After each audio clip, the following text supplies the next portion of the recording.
Okay, welcome everybody to the February 2023 One STL Sustainability Lab at T-Rex. Today's lab is being hosted in honor, or so to speak, of the Midwest Climate Collaborative, which occurred last week. We thought this would be a good opportunity. If you go to chat, you can mute people. Or if you go to participants list, if you're your host, you should be able to mute people. The Midwest Climate Collaborative was last week, and the idea about it, or the Midwest Climate Summit was last week, and the idea behind it was to think about collaborations. So we thought this would be a good time to, while it was still fresh in people's mind, to come together, talk about what they experienced, what they heard, and to talk with other people that were there and some of us that weren't, about what kind of collaborative ideas that we have, or maybe develop some partnerships. So we'll start out today with Heather Navarro, the Executive Director, President, CEO, or whatever of the Midwest Climate Collaborative is here to give her overview of the summit and what happened, and then we'll roll into a moderately moderated discussion by myself afterwards. So with that, I will turn it over to Heather and let her. Okay, and can you hear me all? Okay. My slides are mostly about the collaborative in general, and then I'll finish up with the summit. And some of you who are there can probably tell me more about what happened. As I was running around, I just started getting some of the pictures in today, so I can learn what everybody was doing. So, so hopefully, is that okay if I talk mostly about the collaborative? And then move out. So I will say the summit though that happened last week, really the goal is for that to be my roadmap for the next year. I'm really interested in hearing what came out of that, what discussions, what next steps that can be followed up on, whether that's a fundraising proposal or that's a working group, and we can talk more about that. I will just be really honest that since the summit ended on Thursday at noon, I've been working on a grant application that is due tomorrow. And so it's like time froze for me since the summit's been over. So I should be doing a lot of downloading about what happened. But that's part of why I'm excited to be here to hear from folks who were there about what they got out of it. So let me dive into, and how much time do I have? Because, you know, I can.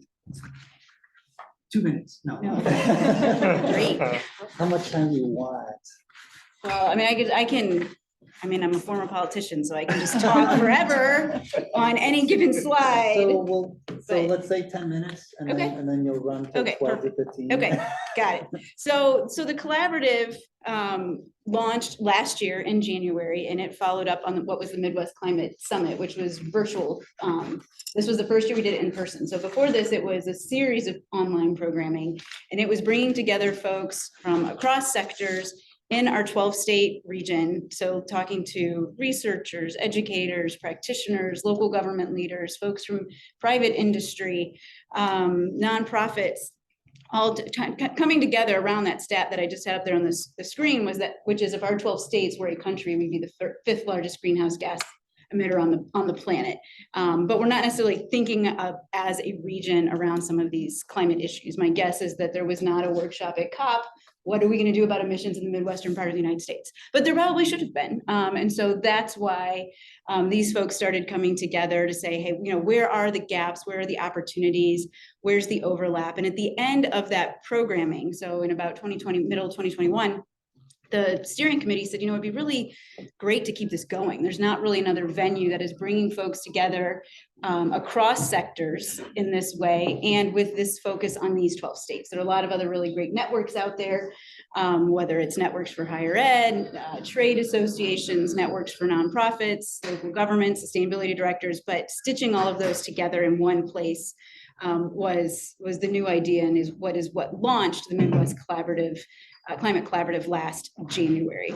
So you may be wondering, what are those 12 states? Because it seems like if you ask 12 different people, you get 12 different maps of what the Midwest is. So we use the US Census Bureau designation, which are these 12 states, and I don't have the names of them up there because you all should remember, but just in case you don't, North and South Dakota on the west, Nebraska, Kansas, and then along the southern coast there, Missouri, Illinois, Indiana, Ohio, and then up Michigan, Wisconsin, Minnesota, and Iowa there in the middle. So those are our 12 states. And the vision that we launched with was this carbon neutral, climate resilient, interconnected Midwest region. And that interconnected piece being so important because across the region, we have rural, urban, suburban, indigenous communities, and everyone's experiencing climate change a little differently.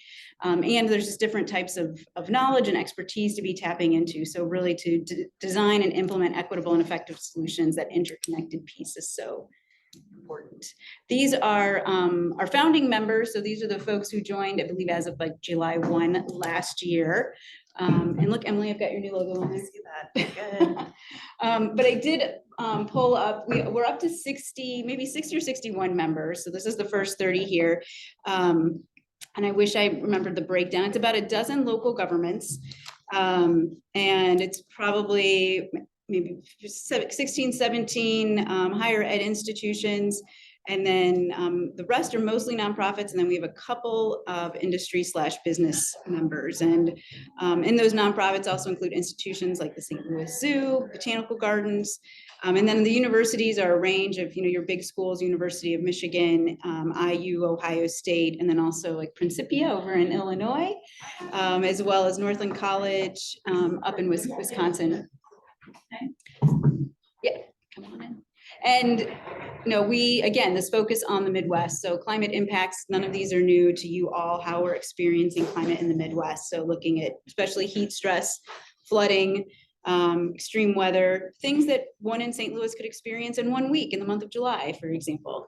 And then also really recognizing that these impacts are being experienced disproportionately by communities of color, low-income communities in the Midwest.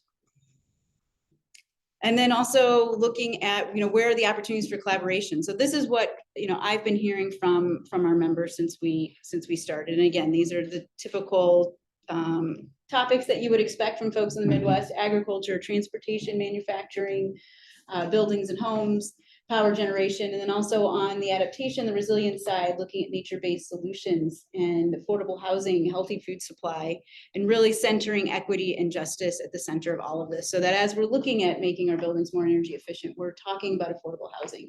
As we're thinking about new jobs in solar or ag tech, we're thinking about who has access to those jobs, where are the career pathways being developed, and also who has access to clean technology. So as we're working to ramp up EV infrastructure and all of those things, who has access to those things. So making sure that that's always front and center in those conversations. And so getting back to, what is the role of the MCC? Like I said, there are a lot of great networks out there. You've got the One STL initiative. There are similar regional collaboratives happening. And the goal with the MCC is really to be a connector, kind of the glue between some of these things. So you've got REAMP, for example, which is pulling together nonprofits across the Midwest region who are working on climate justice. You've got the Urban Sustainability Directors Network, and they're working with local government.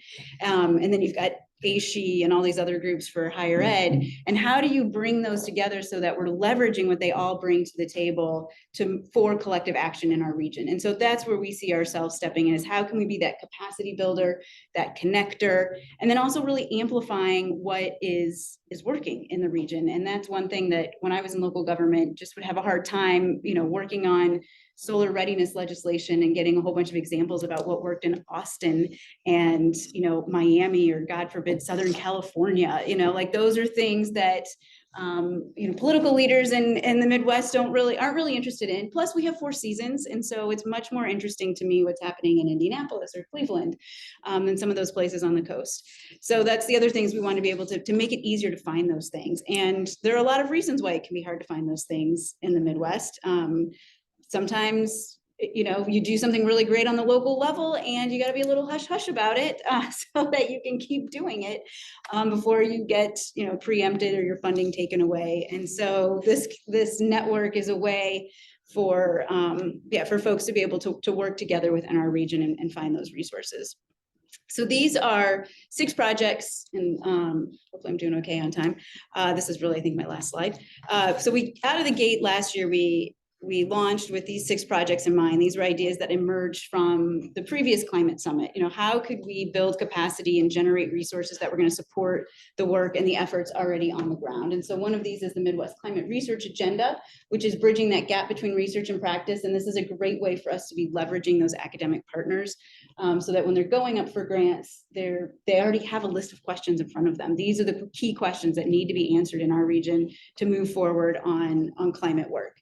So we've collected a couple of hundred questions, and those are being distilled down now into a research agenda that will be shared.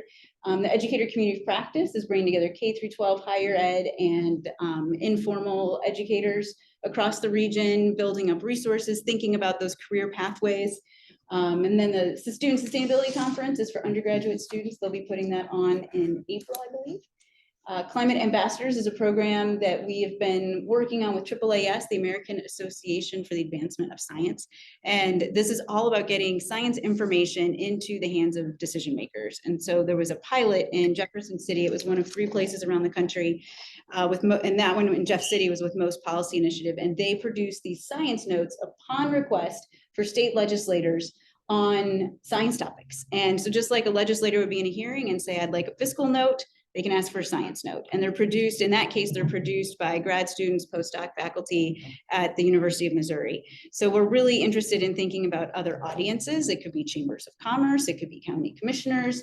And so we're working right now to build that up. And again, that's all about getting credible science information into the hands of people who can use that to make good decisions. And then this climate asset map, we actually just debuted the prototype for that at the summit. So if any of you were there, hopefully got a chance to check that out. And that is an online tool, like I said before, to connect, be able to connect what's working in the region. You know, who's already either studied a particular issue or who's passed legislation. You know, how can we create one hub where you can go and find some of these things? So it really is going to be kind of a wayfinder.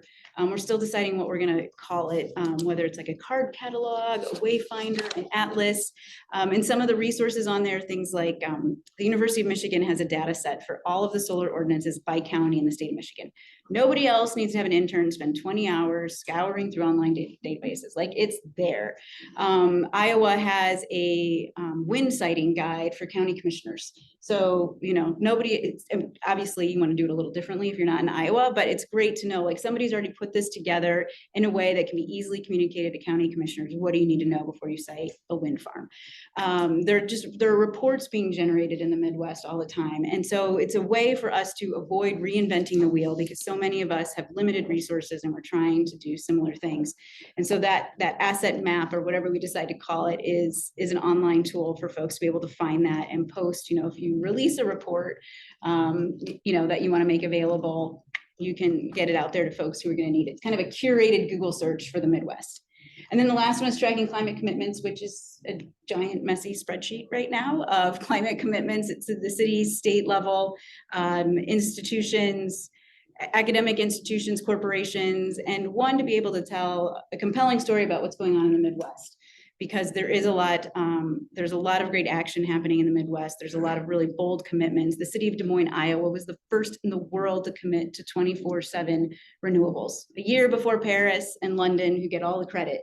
But Des Moines, Iowa, like, that's a great story that we need to tell in order to be bringing more resources into the region. If we want to build capacity, we need to be bringing more resources into the region. And so whether it's the new federal funding that's coming out, or it's, you know, Jeff Bezos or Rockefeller, or whoever it is, when they're thinking about who should we be funding to work on climate, we want them to be thinking about the Midwest and to know that there are people poised, you know, regardless of what's going on at the state level in some places, that there is really strong leadership here in the region. And these are some photos. So this is my follow-up from the summit. These are a few initial photographs. So last week, I think it was pretty amazing. All the folks that came together. I think we had about 350 in person and probably another 100 online. And we had Deputy Administrator to the EPA, Janet McCabe, with us, as well as Dr. Sylvia Hood Washington, who's an epidemiologist, environmental engineer, really kicking us all off to talk about, what are the impacts, specifically health impacts of climate and the disparities around those in the Midwest. And then Janet McCabe was able to speak to some of the opportunities to solve some of those issues. And then we had about 20 workshops, and these were all workshops that were proposed by folks throughout the region on topics that they're working on. And really the idea was not for this to be a come and sit and passively listen, but really, bring the work that you are actively, trying to accomplish, find the partners to move forward.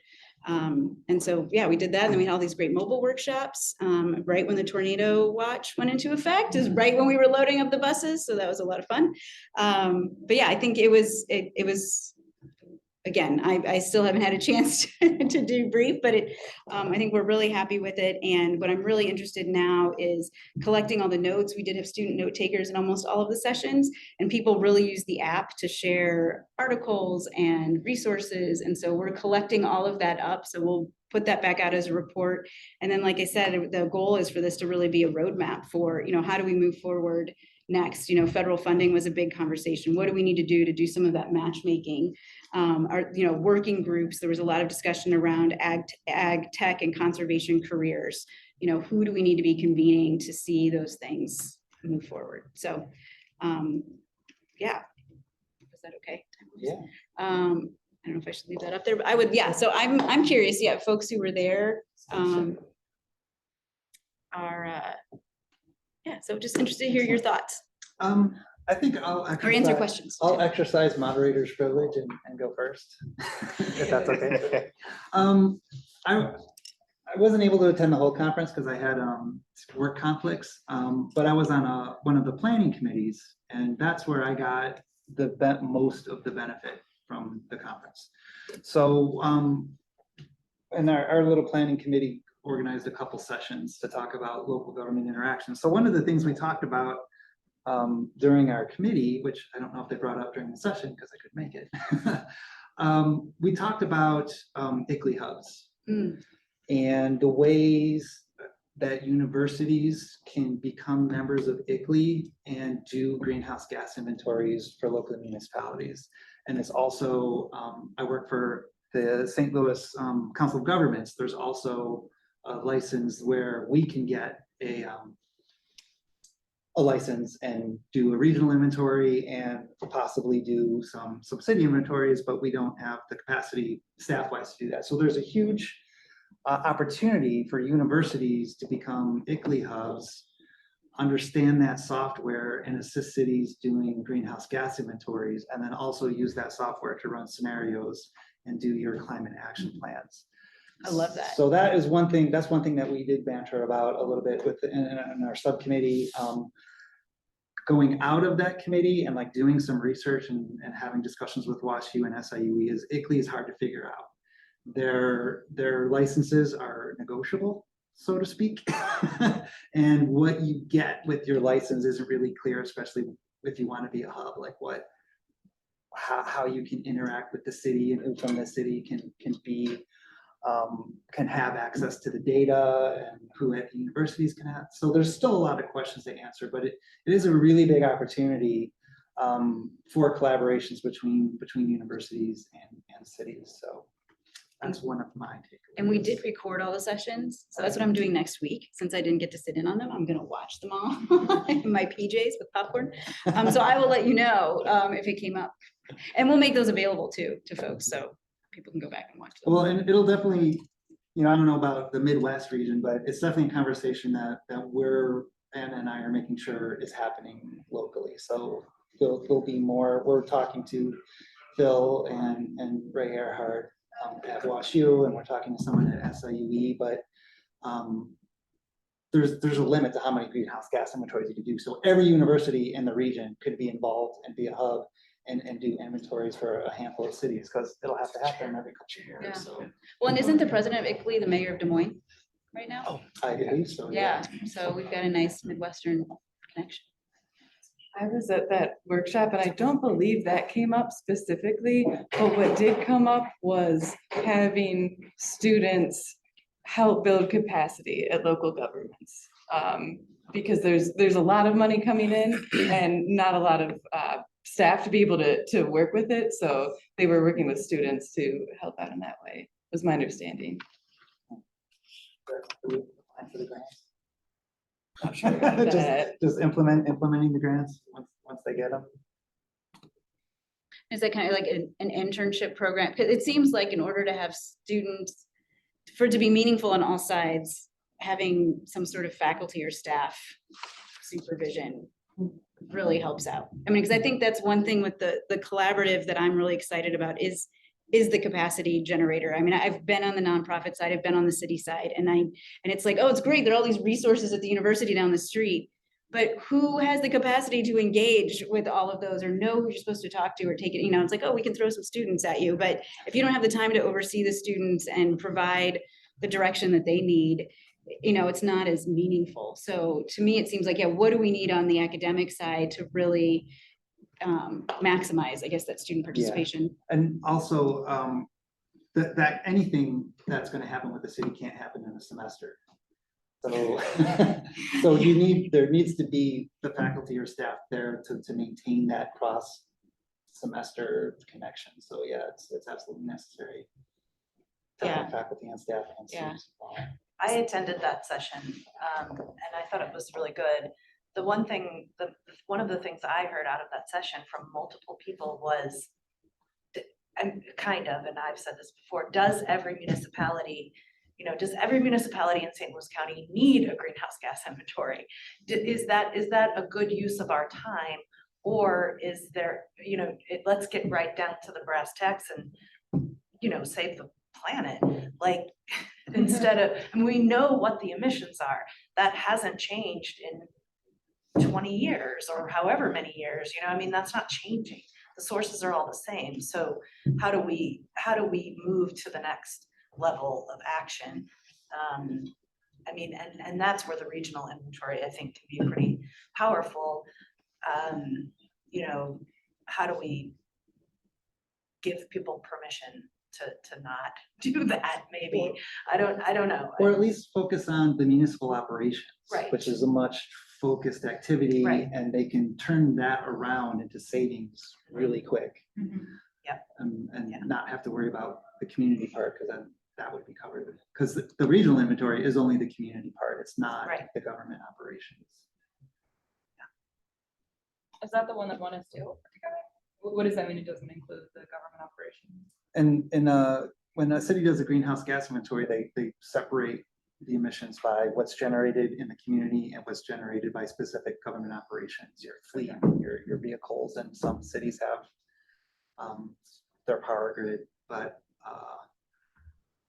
so cities, they can choose one of those two. They could do both, or they could choose one to do. So the one city that I know locally that did it was Collinsville. I don't know what they did, but their success story is they learned where they were spending all of their money on electricity, and they made immediate changes to, like, they changed their streetlights to LED, and they did a couple other things and made immediate improvements and already saved the money that they spent on the inventory just from looking at their government operations. One of the things that came up, actually in conversation with Janet McCabe, was this idea of, land grant universities have extension services and climate extension services, which I think, like, I use Environmental Resilience Institute. If any of you heard their presentation, I think they kind of do a form of that. But like you were talking, like whether it's an ICLEI hub or whatever it is, figuring out how to utilize the university resources to provide that sort of direct applied, it's not just going into the community and researching, but how do we provide direct services? Could be something for UMSL. UMSL's probably already doing stuff like this. Yeah, I don't know exactly what they're doing, but that's certainly the sort of stuff that Extension does, University of Missouri campuses all around. I think they often, to initiate new programs, they're looking for some kind of funding source. Well, and I'll just mention here too, and especially because I saw Ashley come in, as one, or Rebecca, sorry, Ashley was your roommate. So Rebecca's with one of our partners on an NSF Civic grant. So the collaborative did get, we've gotten 2 grants this last year. Our biggest one was with this National Science Foundation grant. And it's with 3, so there's 4, there are 4 universities involved, 4 local governments plus a county, so we've got like 5 government entities and then another 8 community partners in 4 cities across the Midwest. So St. Louis, Kansas City, Madison, and Indianapolis, all working on mitigating climate impacts with expanded tree canopy with a focus on long-term maintenance of trees. And it's a model, it's been really interesting when you get all of these folks together and you try to put together a grant for NSF, who's one of these government funders. You say, we want this to be community driven, but we're gonna measure you as if you all had PhDs and have done this 100 times. But so it's been a little tricky getting everybody on the same page and getting it ready to go for what NSF wants. But I think it's given us a really great model for how we can engage local governments and nonprofit partners and bring the university assets to the table. Because this grant, we get a 6-month planning grant, and the local governments and the nonprofits who are involved, I don't think there was any way they could have gotten an NSF grant on their own. And so that was kind of where we were able to step in. And my job was kind of to keep the academics at bay for a little bit and say, let's listen to what the needs are on the ground from the folks doing the work. Okay, now what are the research questions that you've generated from hearing this? And what are the sorts of things that we want to pilot in order to enhance the community work? And I think that's a great model. It's hard for me to say that right now because the grant's due tomorrow and I want to tear my hair out. But when it's done, I know we're going to be really grateful that we put it together. And I think that is the sort of thing that, especially with some of the federal funding, like how can we be matchmaker to utilize, especially the academic resources are just, they're churning out grants all the time. And that's my experience in St. Louis local government. There's not somebody whose job is like, there didn't used to be, like in the mayor's office, there's not somebody whose job it is just to be grant writer. And so they're really dependent on folks outside of government finding these things, helping them write them, getting them submitted, and then figuring out what they're going to do once they get the money. Can I ask a question maybe? So I wasn't there, so I need to, I'm hearing a lot of there's a lot of maybe bridges being made to help bring academia, nonprofits, and governments together to try and find the gaps and overlaps. Like when we think of the private sector or for-profit companies, what's the expectation, or was that discussed in one of the workshops of the role or the needs that come from that segment? Or is the idea that, a lot of the work needs to come from these other institutions, so it's about figuring out the funding and the collaboration there? Or what are the other bridges there to the for-profit sector, kind of, if that was discussed? I can answer, but yeah, anybody else who was there? I was just able to attend a couple sessions online, and the one that I really got a lot out of was the piece on the Farm Bill, and specifically the resources that are available to farmers, and I think this could probably apply to urban farms as well, for on an annual basis, subsidies for improving soil health and addressing climate issues.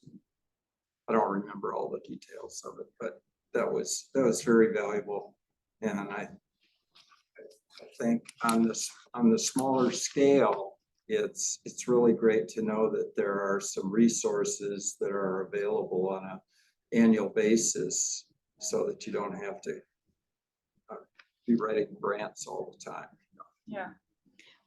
Well, and on that ag side, there was a workshop on this was the mobile workshop that went out to Donald Danforth Plant Science Center. And I wasn't there, but I helped in the planning of it. And my understanding was they were going to have a panel discussion looking at the ag tech and conservation planning career pathways. And a lot of that was hearing from the private sector, because one of the gaps we see is that there's a huge need, a labor need, but it doesn't necessarily match up with the certificates and the programs that people are graduating with. And I've even heard from students who they're looking at different job descriptions, they're like, I don't know if I'm qualified for that or that or that. Because so much has changed on the private sector side in terms of what these jobs look like. And the training, again, has not necessarily caught up. So that's one area where I see the collaborative really engaging with the private sector. Millipore Sigma is one of our founding members, and they're a global chemical company. And they're hiring tons of people around the world to work on their supply chain and how do they reduce emissions.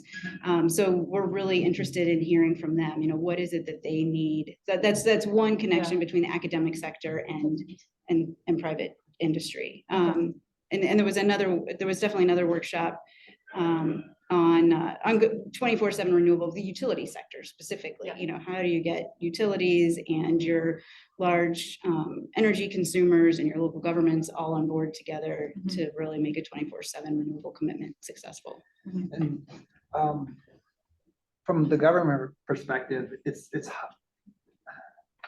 hard for us to enter into a contract with a business or a private entity without having like a bid process. And how do you go through a bid process before you have the grant or any money? So it gets complicated from the government perspective, which I think is important for like having a collaborative in universities to be able to be in there, like be the lead. We could probably participate in a grant, but like lead a grant that a business is on, that would be perceived as a conflict or. Do you have any insight on this? I've been trying to absorb, Aaron. No, so I mean, there's a lot to unpack there, right? I'll give a couple of examples, Morgan. So for example, when we were working with the City of St. Louis on the Silvers program, the AMP program, which are two separate DOE grants, right? But it brings $2.5 million to St. Louis, right? Over the course of 5.5 years, because they overlap, the two programs overlap. The city didn't have the capacity to apply, right? So Fourth, the organization which I'm a board member of, they had the capacity to apply as a non-for-profit and trade organization. So they have a C3 and a C6 designation to apply on behalf of the city and be the prime, right? Okay. But the program is here, right?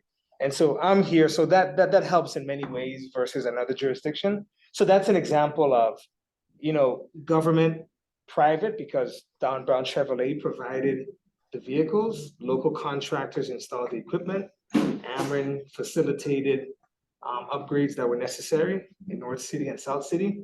So it was a really good example of collaboration between, in my opinion, the three pillars to get this work done. Okay. I was on a panel, the circular economy panel. So we had two non-for-profits, but we had one that works 10 billion strong in circular STL, which Anna's a part of as well. They work on circular economy issues, not just in the US, but internationally. And then we had Earth Day 365, and then we had myself smack in the middle, right? And I was there to talk about how an entrepreneur developing new materials for the circular economy can thrive and what that means and what the market opportunity is, right? I tied it to our strengths, which is agriculture, right? We're in the Midwest. We are literally the breadbasket of the country, right? All grain essentially goes up and down the two longest rivers in the country, which are the confluence right here. So I tied that into how we can develop new materials for the clean energy economy and do that here, through partnerships. Okay. So that's another example of kind of what my presentation was about. Okay. That's helpful. Can I throw out one more? And actually, and Emily, you might know more about this, but one of the things that came out of the federal funding workshop, I was talking afterwards with Nick Arb from Guarantee Electrical, who was there, one of our sponsors. And what he came away from that, he said was so helpful because the contractors, they're the ones at the end, after the government or the institution or somebody gets the grant, which is a whole process in itself, then they figure out how they're going to implement it, and then they go find their contractors. And he said, we're here, we're ready to go to be the contractor. But it was the first time that he'd seen the whole system, from how do you even get the grant to be able, and then what are the And then just all of the hoops that you have to go through in terms of that and everything. So I mean, he was used to the end part where they hire the contractor, and then to be in that room with all these other folks and see, oh my gosh, this is what it takes. It was just another way, I think, to plug them into the system. And I was at a conference, MIA, the Midwest Energy Efficiency Alliance conference earlier in this month. And I guess I hadn't thought about it, but so many on the individual side, so many people are getting their information about, you know, whether it's heat pumps, electrification, all of these things from the contractor, the person. I mean, I've been in this situation, your hot water heater goes out, you know, it's a crisis, you need to get it replaced, and you end up listening to the person standing in front of you saying it's going to cost you this much to do it this way or this much to do it that way. I think this one's a pain in the butt, and I think this is great. And you're like, okay, fine, I'll go with whatever you say. Yeah. And so there's so much, so many decisions that hinge on these folks in the private sector and how comfortable they are with the equipment or the materials or the technology is really determining kind of as a culture what we're adopting. I mean, and yeah, and I'm somebody who's trying to be forward thinking and do the right thing. And at the end of the day, I'm like, you know, oh, this is what the plumber says I should do. I'm going to trust the plumber. Yeah, okay, that's interesting. I appreciate all that. No, that was so helpful because I hadn't really thought about those things. You know, I usually come, and I'm still only been in Ameren for a year, so trying to figure out how we fit there. And we have the whole hardware plan and whole renewable implementation, and we have some of the community program. There's so much going on, and so it's just like, what more? What else are we overlooking? What are the other avenues that could be there? This interesting one about workforce. I know we have a ton of workforce programs and stuff like that, but even thinking about like telling institutions these are the kinds of people we're looking for, what we need, because our investors are asking for this and we don't have the talent for it. I don't know if that exists in Ameren, but that's really interesting to think about it that way. So Well, and I that appreciate contractor education, I think, is so important because, yeah, you go and educate the consumer as much as you can, but if the person who shows up to their house is pushing something else on them because that's what they're familiar with, that's what they're gonna get. Well, and that's something interesting, and I have no idea where this comes from. But I know Ameren has a lot of like approved suppliers that we work with. That could be something that we eventually work into as we think about our supply chain is like, well, if we're gonna work with you, then we need to be on the level with this information. So maybe that's a way to play a role too. Yes. I think, oh, sorry. Thank you. So, I attended the session about the Midwest Climate Collaborative Research Agenda and some of the updates there, and I thought that was also interesting, and I think it's, that was, Abigail Adironu gave an update on that, and others. And I am really curious to see so the goal of that group right now, they received like 200 questions from the broader community of essentially like what gaps are there in the research? Like, what do we already know versus what do we still need to gather as a whole community? And they're synthesizing that information down to what their goal is to synthesize and identify about 40 research questions. And I think that will be really interesting for us to really keep a close, pulse on. One of the things I thought was just fascinating and just kind of surprised me was that transportation, infrastructure, human health, and communities have the fewest peer-reviewed research out there. Like, that just kind of blew my mind because it's such a cross-sectoral issue there. And so I think there's a lot of opportunities as those questions bubble up and we figure out what are kind of the 40 questions we're going to focus on. And within that space, I think hopefully there's going to be a lot of opportunity to make sure that we're working with grassroots organizations, with organizations that deal with, for example, human health communities, and pulling in the people who are not represented, because it's still, every time I look around the room of like environmentalists, I'm like, we're not all here. And how do we make sure we do that? So I think that's really important for us to keep in mind as we're coming up with our collaboration goals. Well, in that research agenda, that was definitely something we talked a lot about. And I think this is one of the gaps and a learning for the academic community as well, is a lot of communities have been researched and exploited. And so there, and, you know, and this came up a lot too, in terms of just even reaching out to tribes about research questions and kind of like, yeah, what are you gonna use this information for? So it is, yeah, it's working together. I think that, again, going back to that interconnected piece about our vision is so much relationship building, you know, it's, yeah, not just like here are sets of goals and objectives, who wants to work on this together, but how do you get people together in a room and get to know one another and build trust and where that goes. Yeah, and yeah, just something else that came up in another session was just this kind of, I thought it was really interesting. I'm trying to remember who said it, in which session, but. Hey, Wanda, back to something you said earlier, peer reviewed, is that by other academics, or do they need community review? No, peer reviewed, like peer, well, that's true, right? Like there's even that whole thing, right? But no, I think they specifically looked at peer reviewed research, like academic level This is a research knowledge in all these synthesis. different sectors, yeah. Yeah, that Abigail put together of Yeah. what's already been done in the Midwest. And so much of that goes back to funding, you know, and that's one thing that came up with the climate research agenda is folks were looking at questions. We had a 2-day workshop in January and people kept asking like, well, I think this is a great question, but I don't think it's gonna get funded. Did we put it in here? And I mean, my perspective is, yeah, we put it in here and we make a case that this needs to be funded. But that plays into so much of, yeah, what gets funded is, yeah. And actually, just research. one more comment and I'll pull back.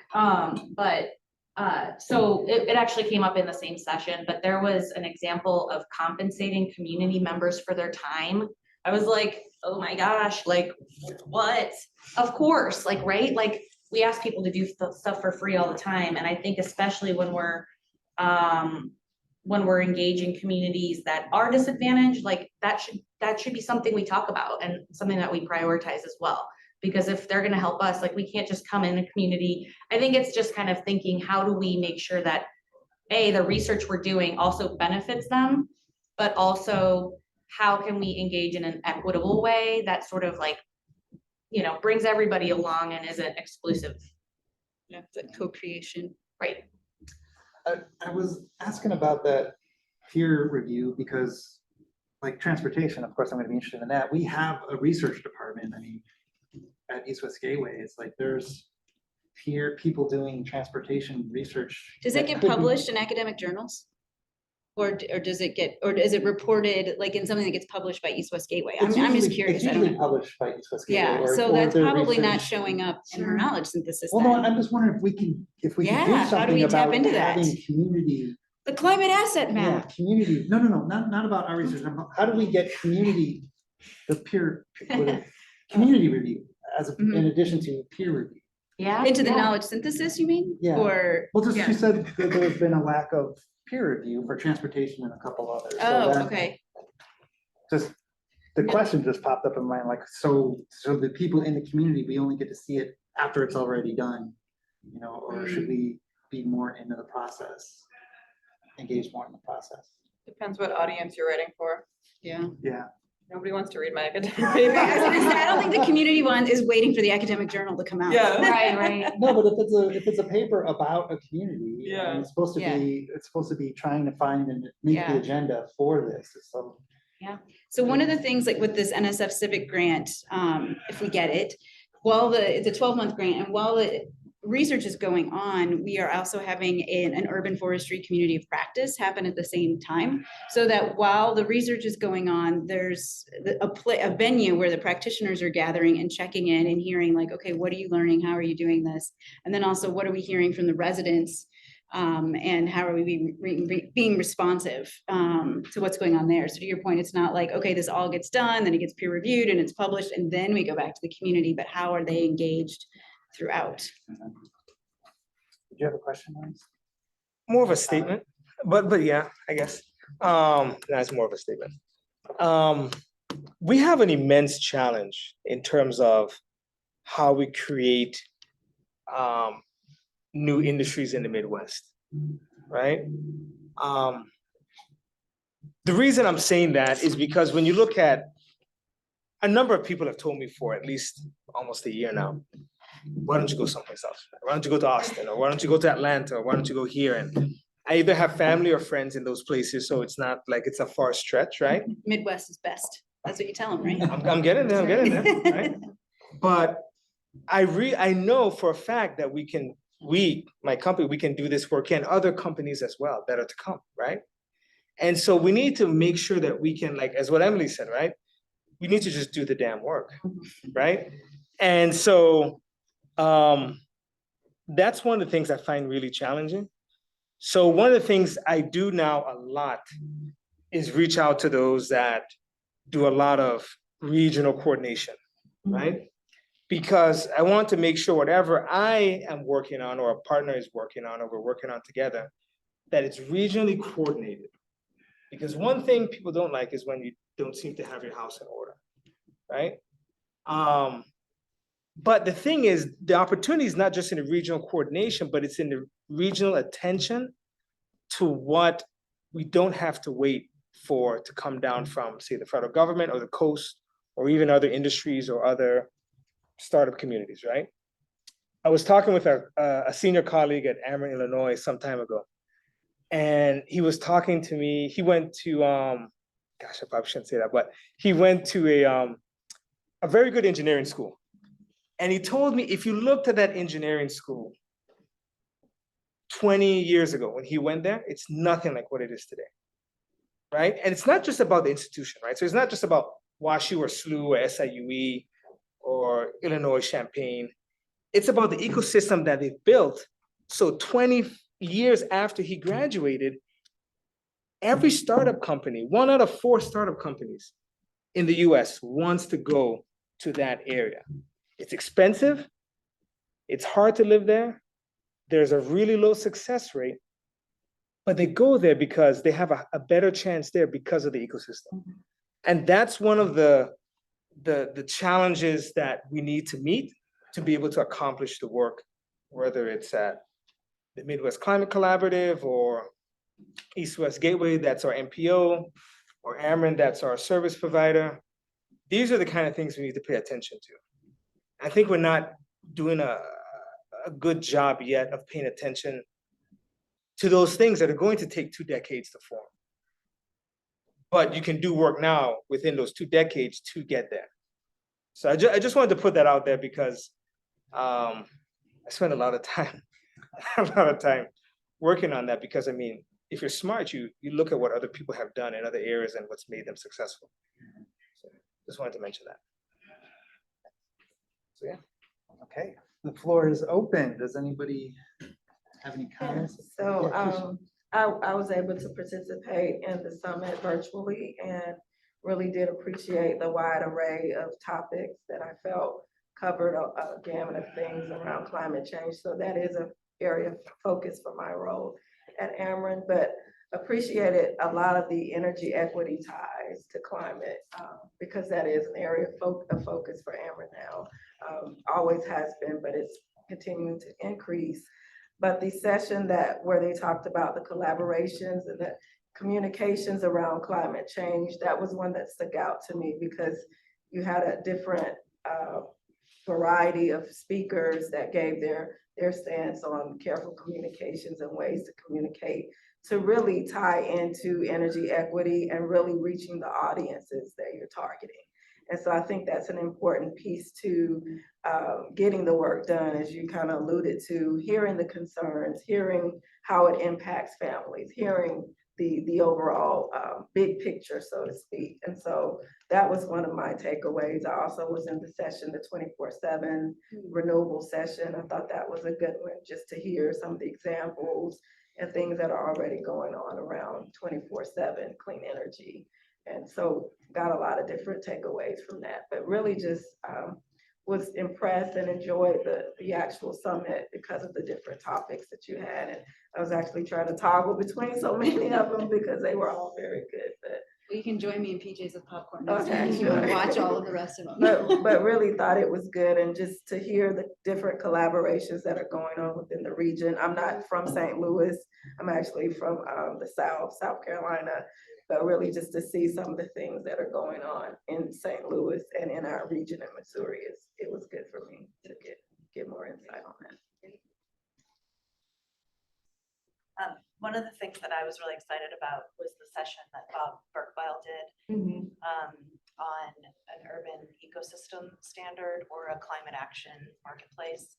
I mean, this isn't a new idea, but Bob has successfully launched rating systems before, namely LEED and the Living Building Challenge.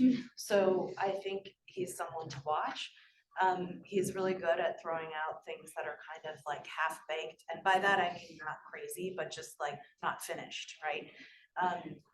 And so they have like a concept paper that they put out, and they will be doing a pilot in Kansas City around this. So it would be something like if a big company, Anheuser-Busch was mentioned, needed RECs or renewable energy credits, instead of investing in some forest planting overseas, they would invest that money locally to do something that mitigated climate change. Now, it could be a lot of different things, but it's all about like figuring out what the measurements are. And so one example would be like, you could paint every roof in Midtown. Like we could go in that room across the hall and see all the roofs that could be painted white, for a climate mitigation opportunity. All those parking lots don't need to be as dark as they are. Their solar reflectivity could be so much better, and that would have an impact. So I'm interested to watch that, and it's a conversation that's come up before. How could we build something like that locally? It seems like it could be done for us, and we could just use it. So I was pretty psyched about that idea. I thought that was a good session.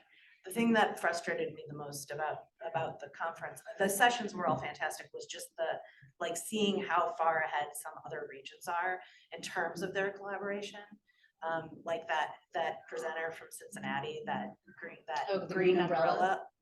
Man, they have their shit together. That backbone organization, that concept, the way the collaborative nature of that. They have so much going on, and just really makes it seem like, a super strong model that others would benefit from. Just in terms of, even if you just pick one thing that they're doing, because they're doing a lot. Did they present? Oh, In the session that Erin talked about, the cross collaboration session with Tom Jacobs and the woman from Rochester. Savannah Sullivan. yeah, That's okay. who works. Yeah, Savannah Sullivan Presented yeah. for the Green Umbrella Network. Oh, cool, I didn't realize you got her for that I didn't session. realize what we did either. It was I knew- excellent. She was there, I saw her there in person, and I was like, oh, this is so great, because Oh, they that was the last minute. they launched, do they call it the Midwest Climate? They launched a Midwest They do have Regional Climate another- Collaborative. They launched it last year, and I attended theirs virtually. I couldn't get over there. And she's like, oh yeah, she's like, our Midwest is Cincinnati, Covington, Kentucky, and Ohio. it's like the Ohio, it's Their metro area. right, yeah. And there's actually, I learned through them, the Georgetown Climate Center has a RCF, it's their Regional Collaborative Forum or something like that. I think Anna, I put you in touch with them, right? Yes. Is it Annie or? Annie Bennett. I Yes. think is her name. And they're working to provide support and assistance to regional collaboratives like that, like Green Umbrella. It could be One STL or Climate Action KC is, I think, on their radar. They do webinars and that sort of thing. So I would love to tap into them to support more of these sub-regional collaboratives. And if anybody's interested in going to the Kansas City, actually, I have the mug from last year, Climate Action KC, their summit in April. If anybody wants to carpool, I'll be heading over there in a few months. Well, I thought that was a really great session too, just the whole thing, but the Green Umbrella Network was really interesting to hear about. But it's interesting because we have all those things, like we have, like our Great Rivers Greenway is our trail net or our trail builder, people here. They had these various Gateway Greening does our urban, farming and beautifying of green spaces and stuff. But I guess theirs is all underneath, all of their organizations that are like that are under this green umbrella.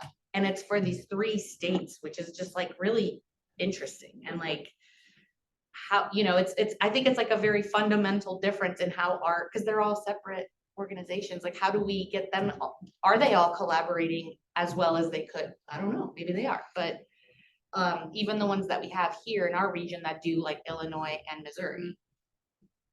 Like, how can we make sure that we're not duplicating efforts or, you know, like not having inefficiencies and those kinds of things? Is there, I know there was St. Louis climate, there's been St. Louis climate summits in the past. Is there an annual gathering, and I feel bad that I feel like I should know this, where everybody in the region, the St. Louis region comes together?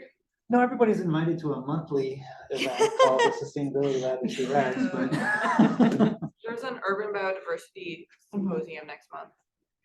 It's different but related. St. Louis Green Business Challenge kind of makes me think of like that sort of, I mean, it's different, it's not, you know, it's both, but it sort of is, it's that cross sectoral, private, public, cities. You know, one example that exists, a model that can be modeled is Greater St. Louis, right? So what they've done is they've brought in, you know, the Chamber and St. Louis Economic Development Partnership and all these different entities, and they're under one roof, right? And if we could get them to care about climate, Jason Hall. I'm If talking we to can you, get Jason to let's- care about it. They, Right. I have not gotten anybody at Greater St. Louis to recognize that the future of St. Louis is about being climate resilient. It's about having a healthy river system. I mean, that's it, folks. It's coming. If we're not paying, yeah, well, that would be great. I've met with, I know this is being recorded. That's why I'm looking at the camera. Let's get all I shouldn't have said Greater anything St. there. Louis. But it's coming, it's coming. But I would say though, that shows a model like what you're talking about, right, Wanda? Interesting. Because I've not heard of Greater St. Louis, so I'm gonna look that up. so Greater St. Louis Inc. Greater St. Louis Inc. So essentially, all of those organizations are under this umbrella, Uh-huh. right? But they're still, in essence, separate organizations working on the different parts of economic development within the region, right? So there's a model to show that exists right here where we live. It's just more chamber focused in a sense, right? More business focused, right? But it exists, so we don't have to go too far. We just have to emulate in some sense, right?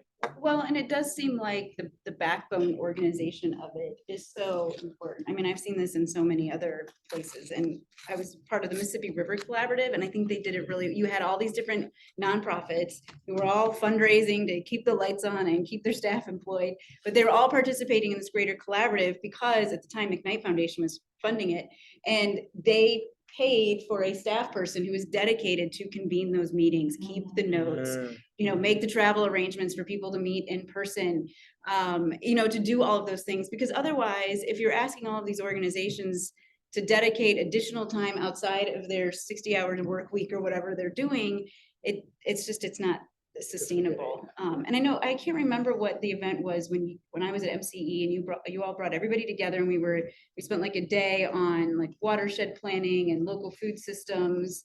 I mean, yeah, so I mean, I know East West Gateway, I mean, you all have done that convening Well, before. we did it. It was a partnership because everybody was doing their different sustainability events. So I kind of just went around and asked everybody individually, do you want to do one together? So yeah. it was Gateway and Earth Day and tangentially, and Washington University played a huge role. So it was a combined event. Well, And and we tried to do one.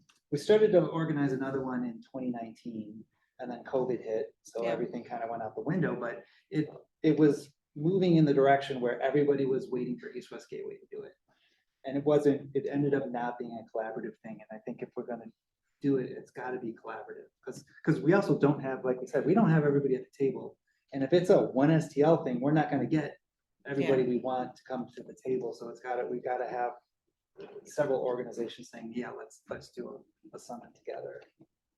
well, and, oh, yeah, go ahead. I was just going to say, the one STL working groups are still, in terms of regional collaboration for the St. Louis region, they are Sure. still working on certain topics, so. But I'm sorry, Heather, go ahead. Yeah, it's just not unofficial. It's more of a loose collaboration than like Green Umbrella sounds like it's an actual 501c3 or something. That's what we have. Well, and that's the sort of thing, if there was a, a fundraising proposal or something where the collaborative, can lend some capacity, whether it is putting together a proposal, if there's, we can tap into WashU's resources, and then we have other members too within the region. So maybe that's something that we could think about, is how can the Midwest Climate Collaborative help support regional collaboratives by providing additional capacity. I mean, we're gonna be hiring folks, and maybe that's somebody's job, is to be, a liaison to help convene folks, depending on what the need is. Is it convening? Is it, there's putting on events, but there is just all of the other administrative support that goes into making sure people can move along together successfully.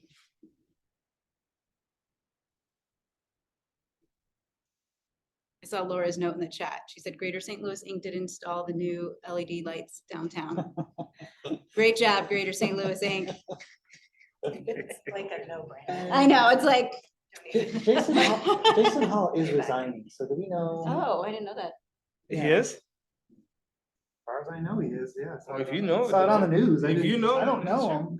I It's saw in it the on- Post-Dispatch. If it's not, it's not real. And we've had some interaction with Greater St. Louis Inc. through East West Gateway, and it kind of seems like they're saying, oh, well, 1STL is doing sustainability. We don't gotta worry about it. They need to understand the business case. Yeah, right. That's what they need to Yeah. understand is the business case, right? If they do not clearly understand the business case, it is not a case for them. Well, look at, folks are moving from around the country to places that are climate ready. And St. Yeah. Louis is not climate, we have a whole bunch of issues besides not being climate ready that we need to work on, but it's gotta be part of our planning for the future. Is anybody working on the NSF, the Regional Innovation Engine grant? I was trying to look up, I think it's 140 million over 10 years. And these grants, they don't have traditional PIs, they have CEOs. Because what they want to come out of this is a self-sustaining innovation engine that solves a local problem, such as climate change. So I know there's actually a circular ag proposal coming out of like U of I, and I think maybe working with BioSTL and other folks. I just didn't know if anybody, whatever gets funded, it would be really great if there is some, a really direct climate piece in there. But it's supposed to help boost the local economy, address a major issue of concern, and also set up for some sort of self-sustaining innovation engine in the region. Nobody's on that. Interesting. Nobody's on that one. I'm just gonna throw this out there real quick, but I think we have a really good example of something like that, right? Like with the Cortex and with like the biosciences, I think we do a really good job with here Yeah. in St. Louis, Danforth and all that. So I wonder if there's a way to pull some of those people to talk to those other people and like make the business case, right? Like there's a lot there. And we have models here that can be. Yeah. And I think part of it is we don't really know what to do with the river well. I mean, we know what to do. We do what we're doing with the river now, which is not sustainable, but nobody's really come up with a plan for how do we recognize that the river floods and it's huge and we can't develop right alongside of it. Like that's where we need innovation, honestly. We need to figure out how do we live alongside this major river while letting it do its thing, which is flood. And so I do understand that tension. Like you've got developers on one side, let's do all this great riverside dining. And it's like, no, that would be the worst thing that we could do. But we've got to, how do we live with it well? And other cities are figuring it out. I mean, there are cities in, Memphis, Dubuque, Davenport, I think is doing a bunch of great stuff. How do we live in these, how do we be flood ready, climate ready? So this is my pitch. 2027 is the 100-year anniversary of the 1927 flood, which gave us the river system we have now, which was essentially, this is my summary of Rising Tide, which I think everybody should read, but my summary is, we have the river system we have now because two white guys in their thirties had a pissing match. And we have the system we do now. Neither one of them would say it's the right system, but that's, that's what we got. And that was the flood that, you know, sacrificed all sorts of communities to save New Orleans. We've done this over and over again, even in Missouri.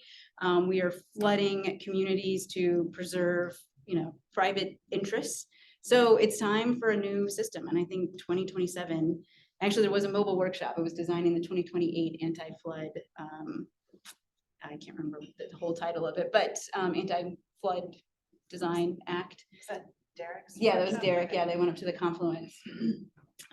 But I think we do, that is the key, I think, to St. Louis's success, is figuring out how we live with the river. We recognize that it's more than a ditch for our trash and a canal to move grain to China.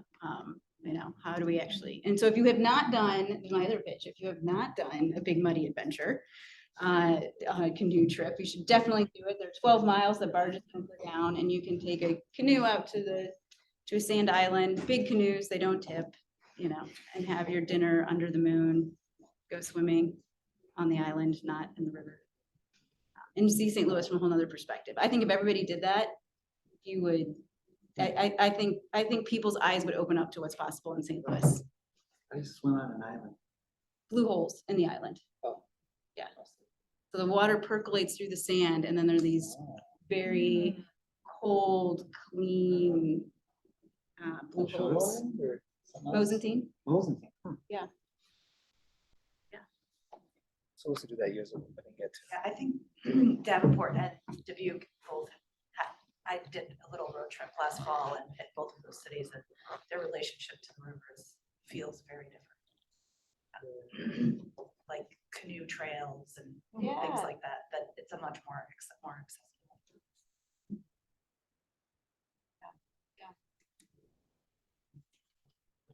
This has got me thinking a lot, I'll just share my idea.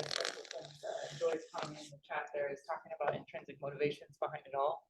So I've been thinking about this idea that was brought up earlier, of, you know, what is the private sector asking, and, you know, like, why aren't we asking, you know, engineers who also understand industrial ecology? So that when they're designing things, these things are incorporated, like, oh, that's really cool. But then it's like, well, what's driving the institution? Like, what are their interests and who do they answer to? Why hasn't this already been a thing? So if we go and start asking WashU to say, hey, you need to start incorporating blah, blah, blah into these kinds of engineers and electricians that we want to hire or something, what's going to be the box and what's going to be the challenge of this kind of behind motivation? And I wonder if, I'm just thinking through it, like, well, how do you start to map that? How do you start to kind of figure it out? Because if you can figure out what that root kind of motivator is, and you can figure out how to align there, then that'll trickle up to kind of hopefully help people better align. But that got lost in my mind really quickly. But really interesting thoughts I've written down, several to take back. No, I mean, that makes a lot of sense. And I mean, the different universities are different. I mean, WashU is research, patient care. You know, so everything's got to kind of be tied back to that. I mean, I would say, yeah, University of Missouri, I think the mission is a little broader. SLU, you know, they got the Jesuits, so tap into that, you know. Yeah, it'd be really interesting to map that out for the region. I feel weirdly lucky to be at Ameren because we're investor owned, and our priorities, of course, are to move electrons and reliable and affordable, so for the community. And our investors are now saying, hey, for the risk of your company, we need you to also do this in a sustainable and equitable way so we can do this for the next 100 years. So we're really being driven strongly through the investor community to push for all these things, which is awesome. Like, so then we want to implement this stuff. We have the money and the people that are asking for these changes to happen. And our only pushback is, well, we just need to do it in a way that we're not sacrificing reliability or affordability. But I don't know if it's that easy. And I say easy, I know there's a whole different perspective on utility sectors, but honestly, like, our deepest, strongest motivation is coming from people asking us to be more sustainable. So I don't know if, at least that's my impression. But I don't know when it comes to research institutions now, what is their motivation? Is it, you know, we need to create more, I don't know, I don't know, you know, whatever. Like, I'm just kind of curious, because I see it at Ameren, and it's like, okay, this makes sense, that's why it's part of our strategy, now, that's why we have the resources, and our department's blown up. When I started at Ameren, it was me and Diane Safdie, and now we've got, you know, 5, 6, 7 people, I don't know, we got an equity arm now, like, it's just exploded in the last 4 years, because that interest is there. So thinking back to what these intrinsic motivators are, I think could also be really productive.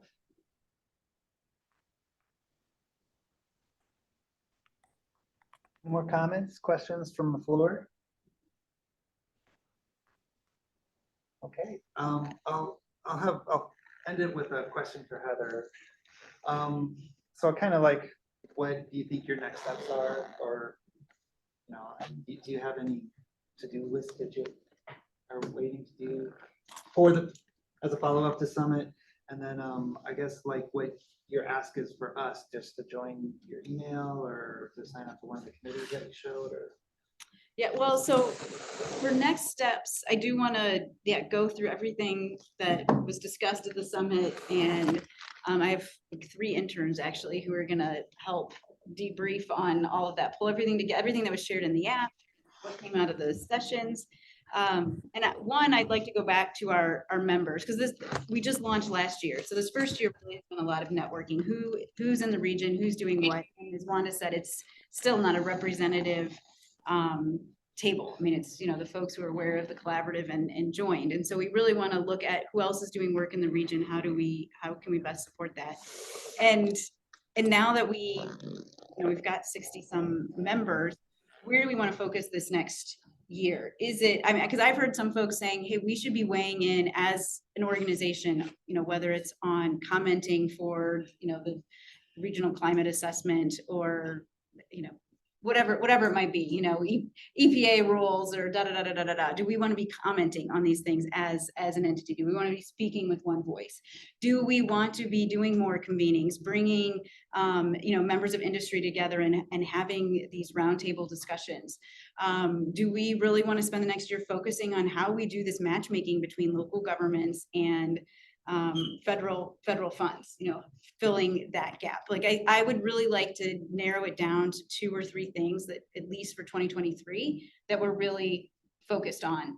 And then in addition to the working groups that we have going on. So those different projects I listed up there, we have working groups for those. And I could see some more working groups spinning out off of the summit, you know, whether it is, I mean, just the group that you were in for the planning committee on the local government side, like that group could continue going. I love this idea of communities of practice and how those become communities of influence. And so, like I said, we've got this educator community of practice. We're working on this urban forestry community of practice. Would love to get some more of those in motion. And so a lot of that, seeing what came out of the summit, where are the gaps? I mean, there's a certain amount of just connecting folks. Oh yeah, this, like Georgia Climate Center, they have a regional collaborative. If you want to get resources, go there. Or MIA, if you're interested in doing an energy efficiency, you know, if you're not, which Ameren was not at the MIA conference, by the way. Yes, Ameren, Illinois was, Ameren, Missouri. Surprisingly absent, but anyway, so I mean, there's all these great resources. So part of it is just making sure everybody's aware of those resources, and then where there are gaps, how do we get folks around the table to start figuring out how we fill that? And then thinking about, what does the next summit look like? I mean, the next summit could be a report out of what came out of this particular summit. So instead of just asking for general proposals for workshops, we're really following up on certain things. Also, are there specific, you know, this was a bigger, you know, anybody come who's working on climate in 12 states. Do we want to do something that's a little bit more focused? You know, maybe focus on the built environment. Or I would love to be doing some regional showcases. Let's go to Des Moines and see what's going on with their 24/7. Let's go to Cincinnati and see how the Green Umbrella and all these organizations are working together. So field trips, I love field trips. So those are some of them. And then your other question was, how to get involved. What do you want us? Yeah, so there's definitely, get on the email list. You can do that on the website. That is great. If there are specific working groups you're interested in, you don't have to be a member of the collaborative to participate. If you're interested in the climate asset map, for example, or the climate research agenda, I would love to see that climate research agenda, you know, we've got like maybe quarterly meetings and, you know, next year we check in and have any of these questions been answered? And if they have been, are we sharing that information with the community? What do we need to get funding to answer some of these questions that are being neglected? So yeah, anybody can join those. So the best thing is getting on the mailing list. And then I'm active mostly on LinkedIn. I love using LinkedIn and we do have a page on there. So that's a great place, I think, to stay in touch as well. And if you are part of an organization, university, local government, nonprofit, business that is interested in being a member of the collaborative, definitely willing to talk with anybody about what that looks like too. Thanks, Heather. I would also like to remind everybody that we do have one STL working groups on 6 topics. You could see those under Get Involved. Yeah, the Get Involved tab on onestl.org. If there's a topic of interest that is of interest to you, you can email any or comment on any form on onestl.org, and I'll get that message directly. And then we do have this event every month, since some folks are new here. Next month, we'll be talking to the folks from Biodiversity STL. They are putting together a biodiversity hub called Biome STL. This does conflict with the other biodiversity thing going on in the It's region. kind of right at the end of it. Afterwards. Yeah, if you're going to the other biodiversity thing, you can also, it will be virtual, so you can just log in and hear the presentation about Biome STL. So that will be March 28th at 3:30 or 3:30 to 4:30. 3:30 to 4:30. So thanks, everybody. And if you're in the room, we'll be convening to the lounge. Thanks, everybody. Thanks. Thank you.